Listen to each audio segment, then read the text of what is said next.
The Bird with 9 Heads. Long, long ago, there once lived a king and queen who had a daughter. One day when the daughter went walking in the garden, a tremendous storm suddenly came up and carried her away with it. Now the storm had come from the bird with 9 heads, who had stolen away the princess and brought her to his cave.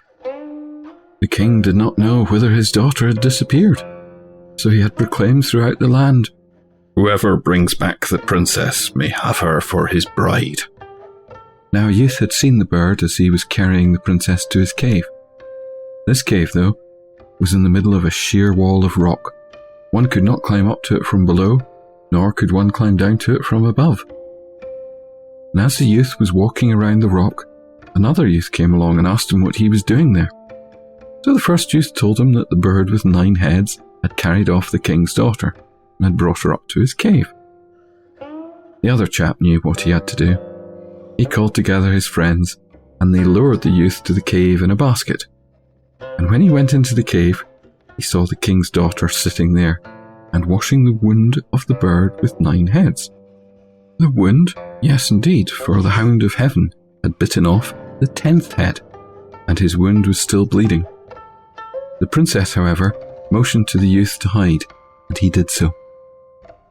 When the king's daughter had washed the wound and bandaged it, the bird with 9 heads felt so comfortable that one after another, all his 9 heads fell asleep. Then the youth stepped forth from his hiding place and cut off all 9 heads with a sword.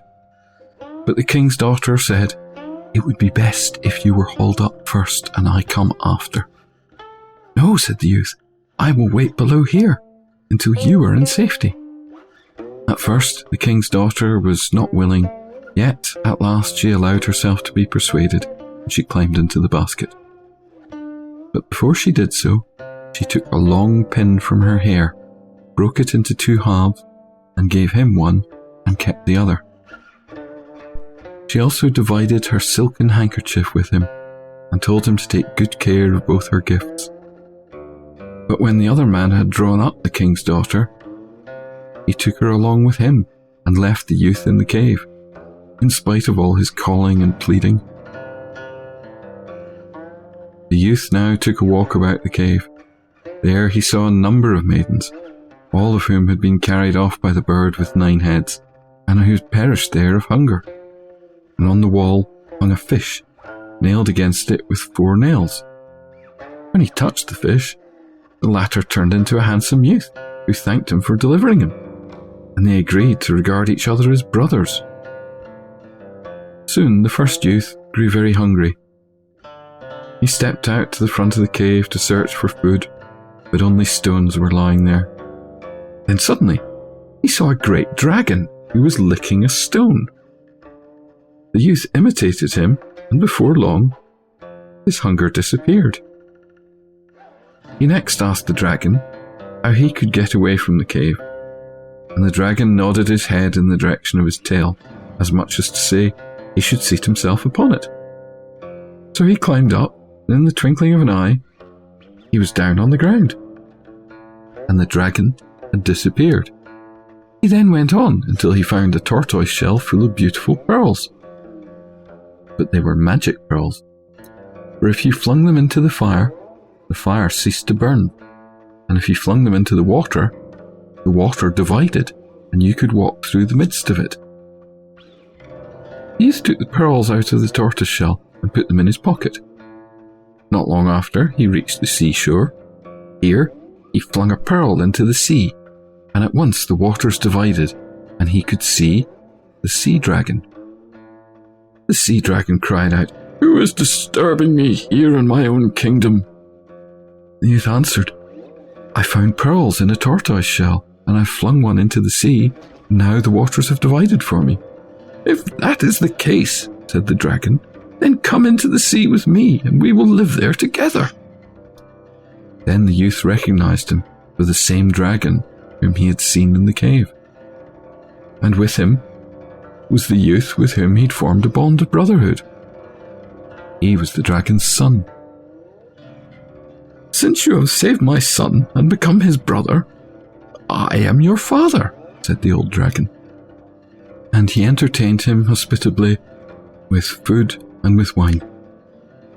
One day his friend said to him, "My father is sure to want to reward you, but accept no money, nor any jewels from him, but only the little gourd flask over yonder. With it, you can conjure up whatever you wish." And sure enough, the old dragon asked him what he wanted by way of a reward, and the youth answered, "I want no money, nor any jewels. All I want is the little gourd flask over yonder."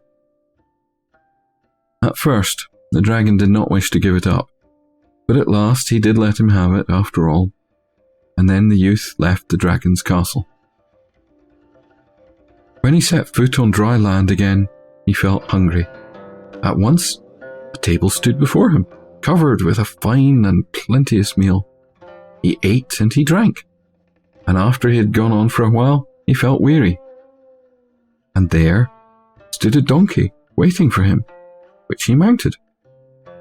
After he had ridden for a while, the donkey's gait seemed too uneven, and along came a wagon, into which he climbed. But the wagon shook him up too greatly, and he thought, "If only I had a litter, a fine palanquin would suit me better." Well, no more as he thought so, than the litter came along, and he seated himself in it. And the bearers carried him to the city in which dwelt the king, the queen, and their daughter. When the other youth had brought back the king's daughter, it was decided to hold the wedding. But the king's daughter was not willing, and said, "He is not the right man. My deliverer will come, and he will bring with him half of the long pin for my hair, and half my silken handkerchief as a token." But when the youth did not appear for so long a time, and the other one pressed the king grew impatient and said, "The wedding shall take place tomorrow." Then the king's daughter went sadly through the streets of the city and searched in the hope of finding her deliverer. And this was on the very day that the litter arrived. The king's daughter saw the other half of her silken handkerchief in the youth's hand, and filled with joy, she led him to her father. There he had to show his half of the long pin, which fitted the other exactly, and then the king was convinced that he was the right and true deliverer. The false bridegroom was now punished, the wedding celebrated, and they live in peace and happiness until the end of their days.